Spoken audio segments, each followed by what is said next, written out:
Welcome back. I'm Andrew Nargawala of Advanced Psychotherapy and Healing Associates in Cresskill, New Jersey. And today is episode 15, The Joys of Solitude and Connection and the Power of Unconditional Self-Love.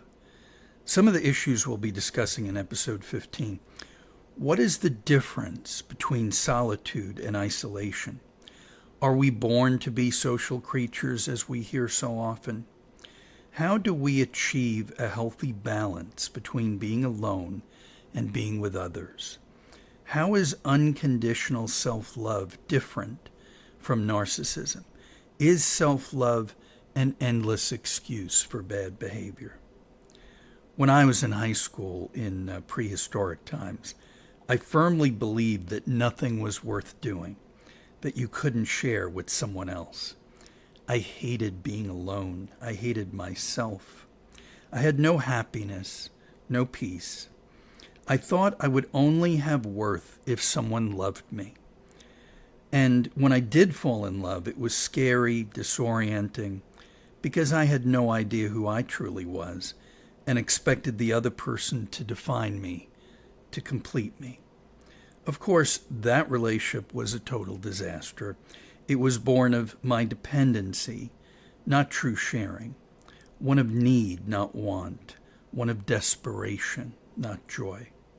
The only positive thing to emerge from it was my knowledge that I was not ready for a romantic relationship in any way, shape, or form. It wasn't my partner's fault at all. I had to acknowledge that I was not ready and that I had to learn to love my own company first, to discover who I was and the difference between what I wanted and what I needed, and to realize a way that I could learn to love myself unconditionally. And I was able to do that, not immediately, but as the start of a psychological and spiritual practice that I continue to this day. In our culture, we are taught that being alone is an unnatural state, at best a holding pattern, a holding stage, while we find a mate. What's that Don Henley song, this is the last worthless evening you'll ever spend? Or the old Sinatra song, the world is the same, you won't change it, as sure as the stars shine above, you are nobody till somebody loves you. So get yourself somebody, wrap yourself somebody. It's a nice song, but the sentiment is destructive rubbish. If we can't learn to love ourselves and our own company, we'll never be truly ready for a happy relationship, or to actually be happy on our own without being in a relationship. Solitude is the state of finding joy and peace that exists in ourselves and our own company. It is a kind of mindfulness where we connect fully to the present moment without being bound by the past or in fear of the future. We learn to connect with and have a relationship with our core self. Our culture is not nurturing of such activity. In fact, it's hostile to such a journey very often. We are fed a steady diet of being told we need some kind of external to be happy, what we own, who we can have, instead of looking inward to see who we really already are. We are taught without that degree, we can't be smart. Without that level of income, we can't be successful. It would be tough to sell a lot to someone who's already satisfied and who knows the difference between what he or she needs and what he or she wants. There is absolutely nothing wrong with wanting material things. They can bring us much pleasure, but there's something very wrong with needing them to demonstrate our worth, something very wrong with measuring who we are by them. If another person is one of those externals, we become dependent on them. We can't experience them as whole people, only who they are to us. It's the difference between saying to someone that you can't be happy without them, the Jerry Maguire line, you complete me, as opposed to saying you are happy and your relationship with them could make you both happier. Want versus need, independence versus dependency. That's what unconditional self-love brings us. People are often taught that healthy self-love is actually selfish and a form of narcissism. As we've said on another podcast, Narcissus looked into a pool and saw his reflection and fell in love. It's I love, E-Y-E love, or capital I love, cupiditas, not caritas, love based on image, not substance. Narcissism is a shallow love, image love. It's the difference between the pleasing blush and rush of romantic love and the lasting substance of mutual, healthy relationship love that romantic love can grow into. Narcissists live in fear of their own vulnerability. They have no joy or no peace. They overcompensate in what they own or how they boast of their greatness. In contrast, those truly at peace don't need to prove anything to anyone. Narcissists fear being exposed as being wrong or lacking. Those who truly accept and love themselves know they can be wrong and are glad to learn from the lesson. It doesn't diminish them. It strengthens them.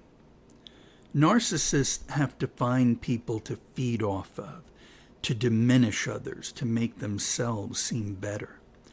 Those who love from healthy wholeness love it when others do well and are very encouraging of others.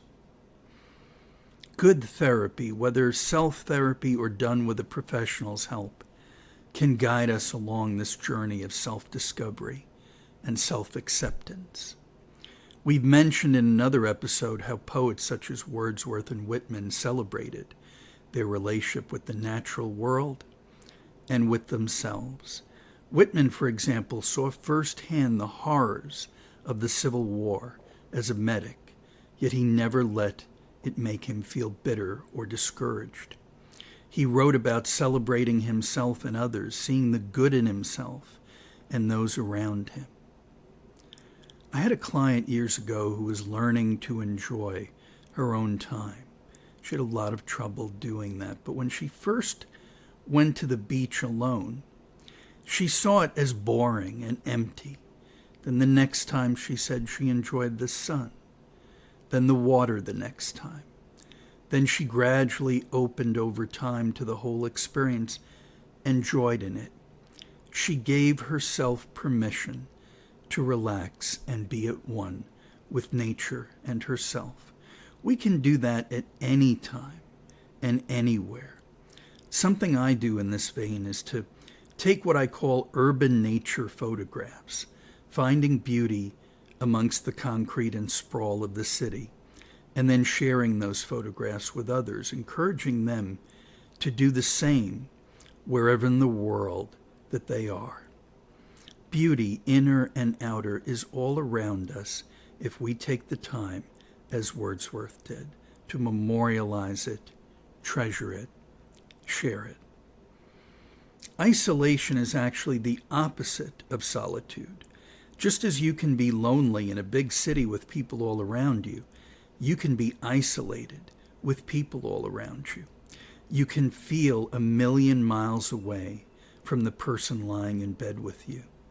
Isolation is when we are not making healthy connections with the people around us.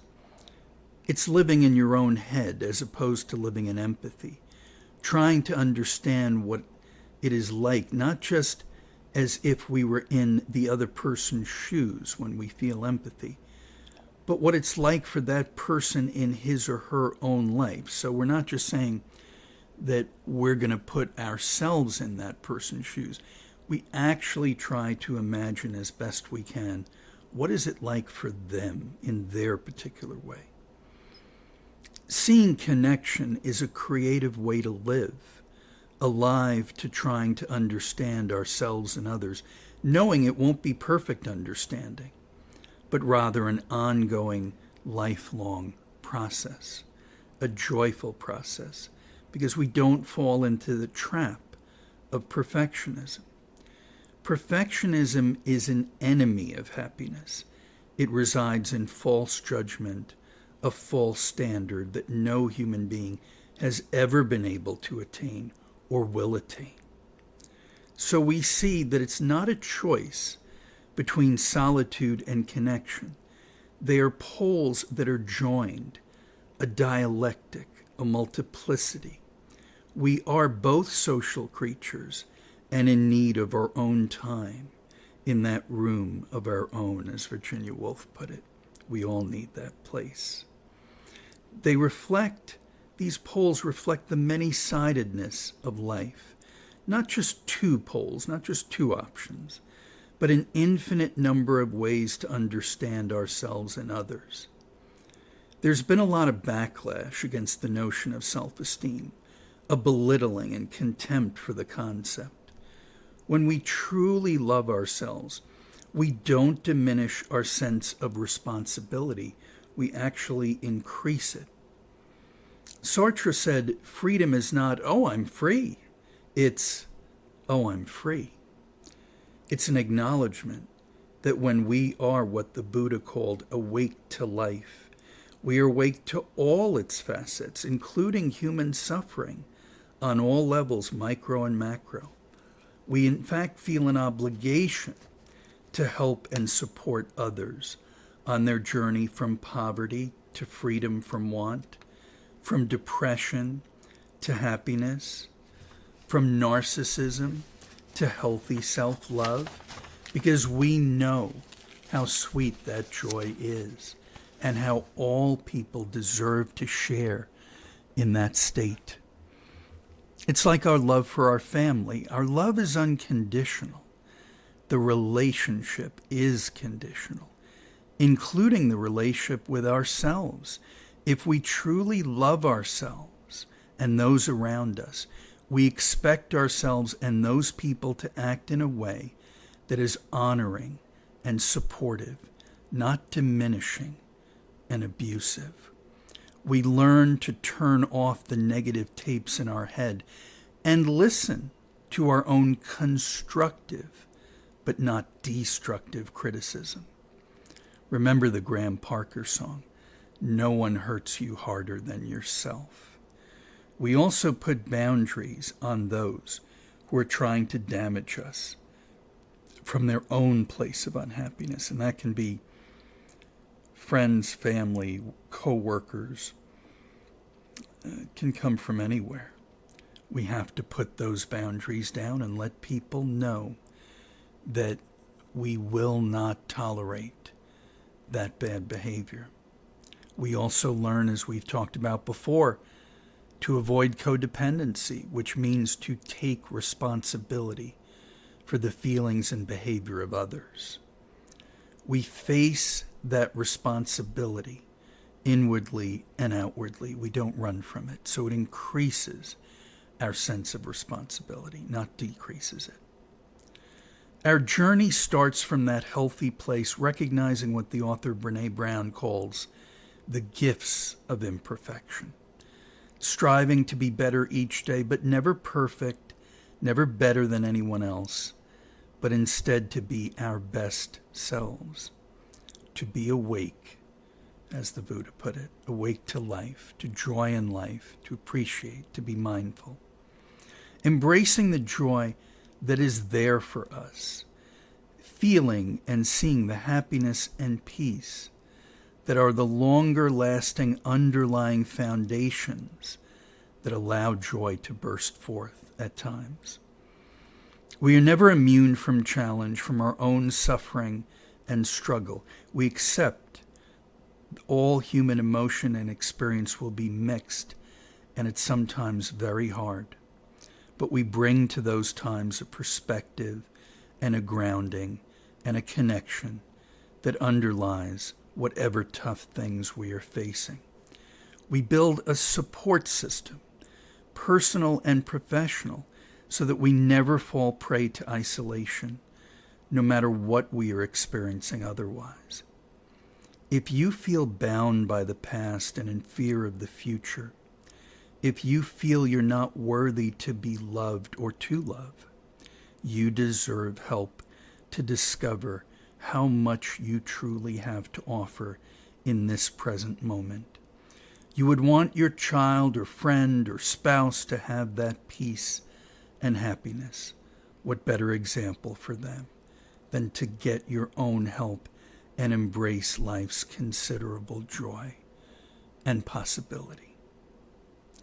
Thank you so much for joining me today. It's truly joyful to have this opportunity to reach out, my own little message in a bottle, to all of you around the world. Special shout out to our UK listeners who recently tied our US listeners in recent downloads. Not that I'm encouraging competition or just going by the numbers, but it was heartening to see. I'm so happy that this podcast reaches down the block and around the world. And I so value the amazing feedback and suggestions that I regularly receive. You can leave a like or a comment, subscribe to the podcast, and you can write to me at amn91459 at nyu.edu. That's amn91459 at nyu.edu. Thanks again.